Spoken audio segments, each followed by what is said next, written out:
Property dealer आ रहा है, उसको कार वहाना है अंदर से। आप अपनी डिमांड बता देना अब्बा जी उसको। अब प्रॉपर्टी डीलर को मना कर दें मालिक भाई। ओए चुप करके बह आए, छोटा है ना तो छोटा रह, समझ आई है? तू सारी दिहाड़ी फिल्में करता ना, तुझे लग रहा है ये फिल्म है, ये फिल्म नहीं है, हकीकत है। तेरा इसे कोई तल्लक नहीं है। जानता हूं कि मैं छोटा हूं, लेकिन ये भी जानता हूं कि मेरी रजामंदी के बगैर ये मकान बिक नहीं सकता। जितना इस मकान में हिस्सा आपका है उतना मेरा भी है। यार तेरी ना कोई जिम्मेदारी है ना, तेरा कोई बच्चा है ना बीवी है, तू मुंह उठा के हिस्सा मांगी जा रहा है, किस चक्कर में? कानून को इस बात से कोई गर्ज नहीं है कि मैंने हिस्से का क्या करना है, लेकिन जितना हक आप लोगों का है उतना ही मेरा भी है। ओए ओए रब का शुक्र अदा कर रहे, तुझे शूटिंगों से पैसे मिल रहे हैं, चंगे भले तू पैसे कमा रहा है, तेरे अंदर का लालच मुकता नहीं है। मालिक भाई, जितनी मेहनत करता हूं उतने खर्चे भी होते हैं वहां पर। मैंने कभी लालच नहीं की। अगर मैं लालची होता ना तो दुकान में से अपना हिस्सा नहीं छोड़ता। मैं सिर्फ असूल की बात कर रहा हूं। शुजा ठीक कह रहा है, ये जायदाद मेरे नाम पे है और मैं अभी जिंदा हूं, इसलिए ये मेरे इख्तियार में है कि मैं अपनी सारी औलादों को कानून और शरा के मुताबिक बराबर बराबर हिस्सा दूं। और बाजी आप फिक्र ना करें, और बेटी नहीं लेगी इतना सा हिस्सा। आपको किसने कह दिया मालिक भाई? कहना किसने है पता है मुझे। तुझे पैसे की क्या जरूरत है? इतने बड़े खानदान में इसकी शादी कराई है। खानदान चाहे जितना मर्जी अमीर हो, मैं अपना हक नहीं छोड़ूंगी। शर्म से डूब के मर जाए साहब। शर्म से तो वो डूब मरे मालिक भाई जो मेरा हिस्सा छीन रहे हैं। मैं अपना हक मांग रही हूँ। मेरी बात सुन, हक की बात ना कर। तेरी शादी पे तेरे हिस्से से ज्यादा पैसा लग चुका हुआ है।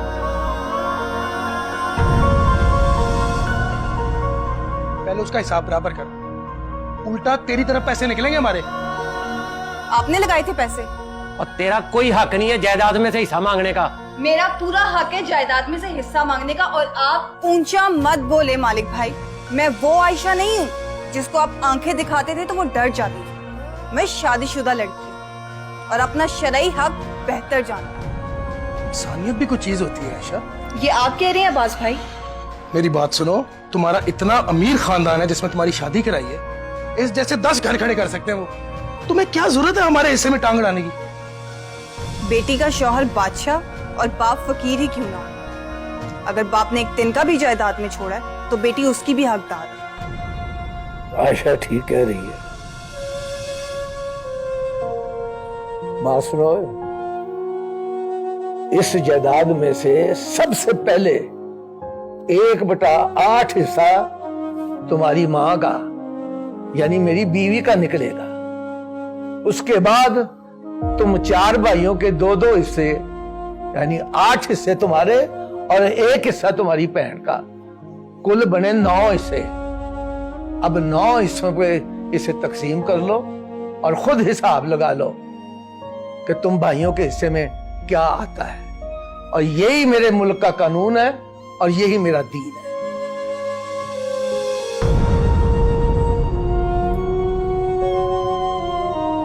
जल्दी की जरूरत नहीं है, सारे मिलके आपस में मशवरा कर लो। जब कोई फैसला हो जाए तो मुझे बता देना, मैं हर तरह से हाजिर हूं। आ फातिमा।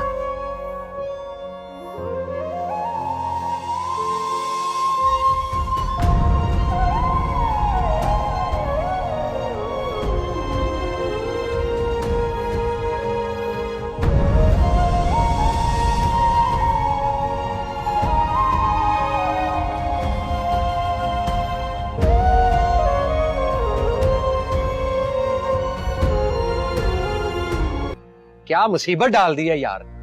ये सारी कारस्तानी उस शुजा की है। छड़ा छांट है वो, जरूरत उसको किसी चीज की नहीं है। ऐਵੇਂ ही माँ बाप के सामने नंबर टांगी जा रहा है। ताकि हम बुरे बन जाए और वो अच्छा बन जाए। भाई हमारे गले में तो मुसीबत डाल दी है ना उसने। भाई इतने हिस्से निकलेंगे तो हमारे हाथ में क्या आएगा? कुछ नहीं आएगा, ज़हन में रखना। ओ इतने सारे लोग पहले ही थे, ऊपर से ऐशा भी कूद पड़ी है बीच में।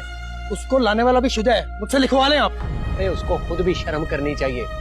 इतना अमीर ससुराल है उसका, इतनी जायदादें हैं उसके पास, और लेकिन उसने ध्यान इसी जायदाद पे रखा हुआ है जिसमें कख भी नहीं है। शर्मी की हद है वैसे।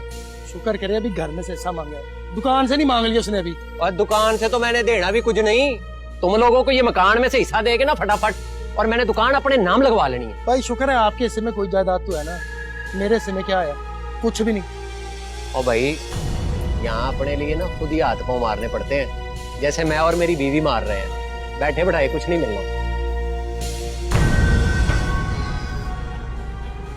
पता नहीं फिरोजा के बुटीक का क्या बढ़ेगा।